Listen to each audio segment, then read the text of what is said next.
अरे ओ भाई, चलो तुम दोनों भी भोज खाओ। हमारे सरदार ने तुम दोनों को बुलाया है। दोनों भाई तो डर से हिल भी नहीं रहे थे। रघुनाथपुर में दो भाई मोहन और सोहन रहते थे। वे दोनों किसान थे। उसके खेत में गेहूं की अच्छी फसल हुई थी। दोनों भाई गेहूं बेचकर रुपया जमा करना चाहते थे, जो उसकी बहन की शादी में काम आता। इसलिए दोनों भाई बैलगाड़ी पर गेहूं को लाद कर मुंगेर बेचने चला। मुंगेर जाने के लिए उसे गंगा नदी को पार करना पड़ता था। नदी पर नाव चलती थी। नाव अनाज सहित बैलगाड़ी को उस पार मुंगेर पहुंचा देते थे, फिर उधर से इस पार ले आते थे। दुर्भाग्य से जब दोनों भाई बैलगाड़ी से नदी के घाट पहुंचा तो अंतिम नाव जा चुकी थी। वह लौट नहीं सकता था। नदी के इस पार वे फंस गए थे। अब सुबह में ही नाव आ सकती थी।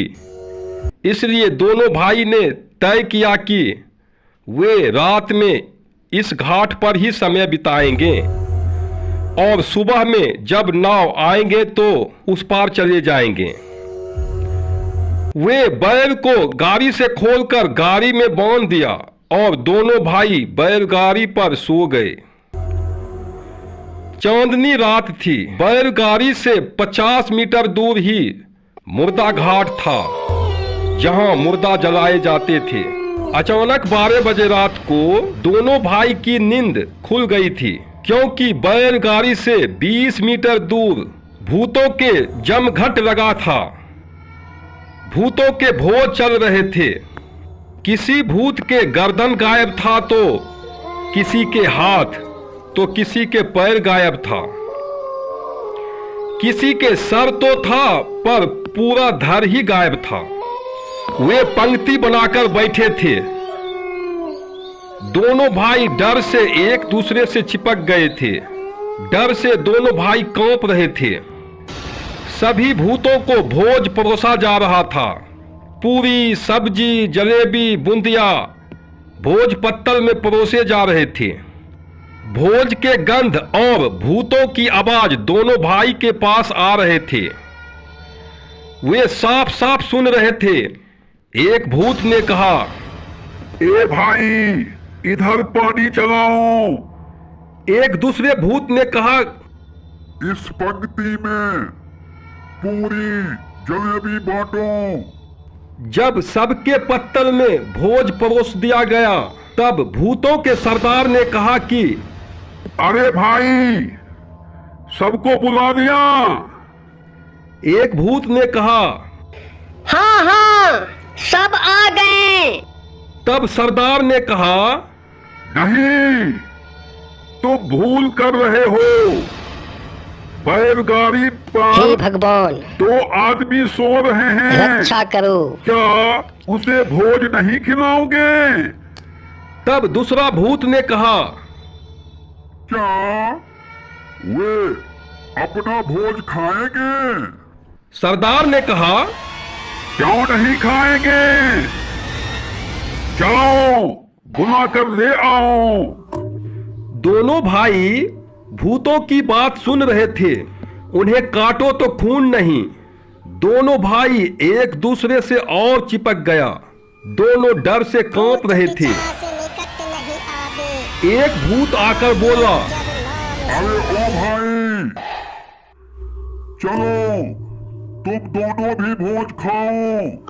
हमारे सरदार ने तुम दोनों को बुलाया है। दोनों भाई तो डर से हिल भी नहीं रहे थे। तब भूत वापस जाकर सरदार से कहा, वे दोनों नहीं आ रहे हैं। तब सरदार ने कहा, चलो मैं देखता हूं। फिर वह दोनों भाई के पास आकर बोला, अरे भाई, चलो चलकर भोज खा लो। डरो मत। पर दोनों भाई हिले भी नहीं। तब सरदार ने कहा, मुझे पता है कि तुम दोनों जगे हो, चलकर भोज खा लो, किंतु यदि तुम नहीं चले तो तुम दोनों को जान से मार देंगे। अब तो दोनों भाई और डर गए। सरदार ने कहा, डरो मत, चलो मेरे साथ, कोई कुछ नहीं करेगा। दोनों भाई सोचा कि यदि नहीं जाएंगे तो मारे जाएंगे, इसलिए जाने में ही भलाई है। वह सरदार के साथ गया, उन्हें आदरपूर्वक बैठाया, उनके सामने पत्तल रखा गया, फिर स्वादिष्ट और गर्मागर्म पूरी, जलेबी, सब्जी, बूंदिया पत्तल में परोसा गया। फिर सरदार ने कहा कि सब खाना शुरू करो। दोनों भाई भी खाने लगे। खाना खाने के बाद दोनों भाई को बैलगाड़ी के पास पहुंचाकर सरदार बोला, भाई साहब, आप लोग निर्भय होकर सो जाइए, आपको कोई कुछ नहीं करेगा।